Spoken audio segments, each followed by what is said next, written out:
What do you do when you've run out of cute animals to base video game characters off of? You turn to fungus.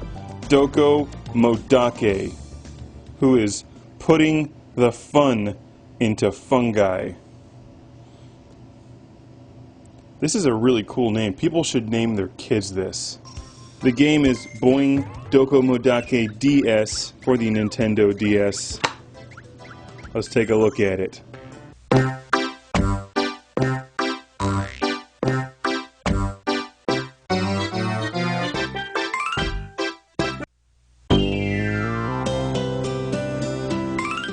BOING DOCOMODAKE DS, and listen to the music. I haven't heard music this upbeat since the last Typo Negative album. And I have to admit, I actually like the music in this game. Very high production value and quite catchy.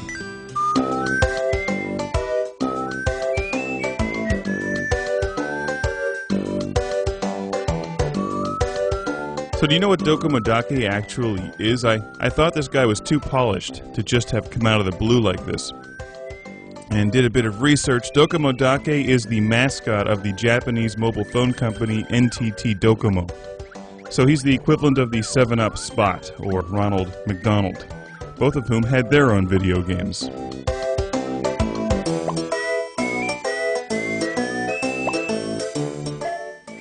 As does DOCOMODAKE. If this was an American game, it would be way more in your face. He would be solving puzzles using his excellent phone service as provided by NTT Docomo. I couldn't have solved this puzzle without it.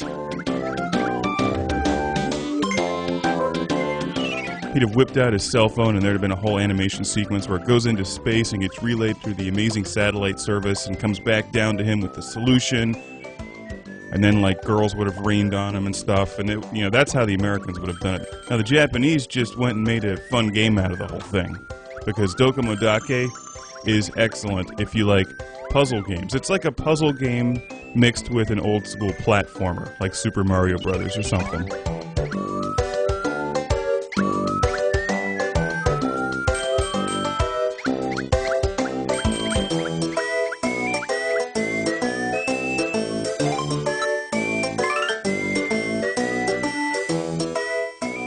The animation and gameplay are very well done. It's of a very high quality.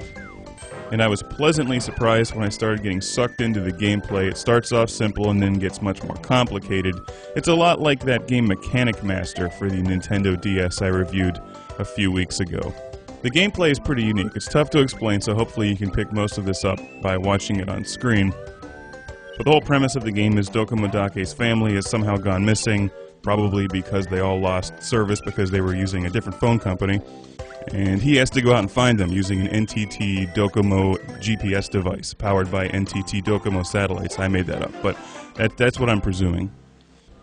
You go through the numerous environments in the game. Each environment has 8 different levels. You start at the beginning and have to find your way to the end using strategy and planning to do so, and also collecting the coins and treasure, opening the treasure boxes along the way to find more coins and more minis.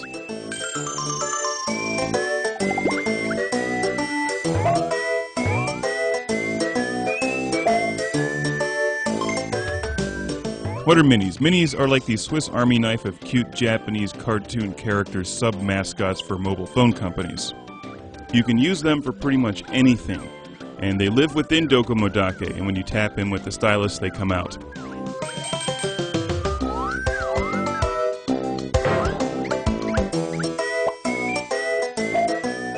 You move them around the screen using your stylus. You can move them wherever you can get them to. You can circle a whole bunch of them and move them around at once. You can insert them into little yellow squares at times and create walkways. You can stack them on top of each other and make ladders that DOCOMODAKE can climb. You can tap them twice and turn them into little balls that you can then throw at the enemies. You can fill jars with them and then open doors, set them on buttons to open passageways or doors. The more minis that you remove from DOCOMODAKE reduces his size so that he can get into smaller environments, but you need a larger DOCOMODAKE if you're going to push blocks out of the way. And, it really makes for entertaining gameplay.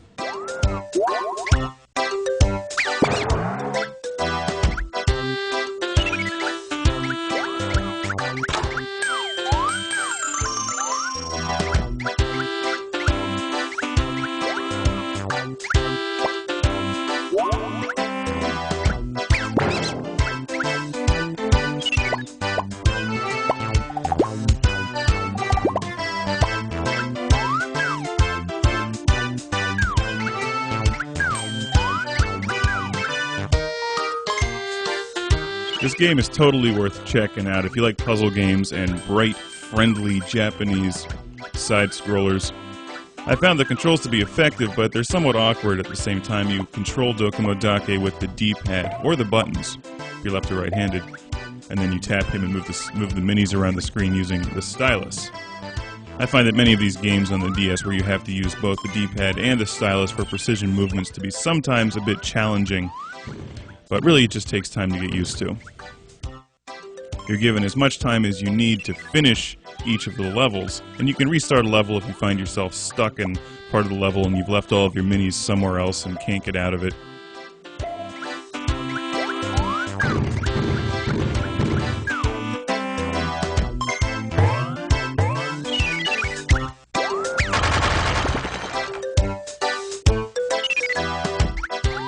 And although there's not a timer counting down on screen, you will earn a better grade or rating if you get through each level faster. Now you can also replay levels after you've already gone through them and mastered them, providing some replay value.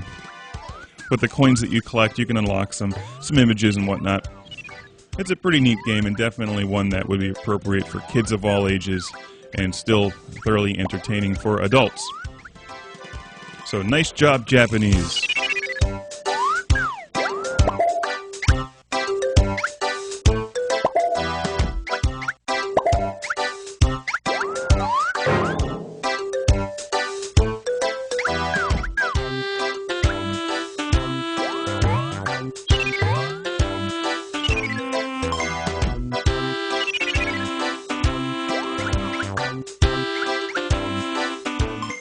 Maybe this is just the first stage of the invasion by NTT Docomo into the American market. I don't know. It doesn't feel like it, though. This feels like this character was made for the game. For all I know, everybody else in the world already hates him. But you know what? I kind of like DOCOMODAKE, and I don't even like mushrooms. Like, if someone orders a pizza with mushrooms, I'll just throw it back at them. But DOCOMODAKE, I could hang on to this guy.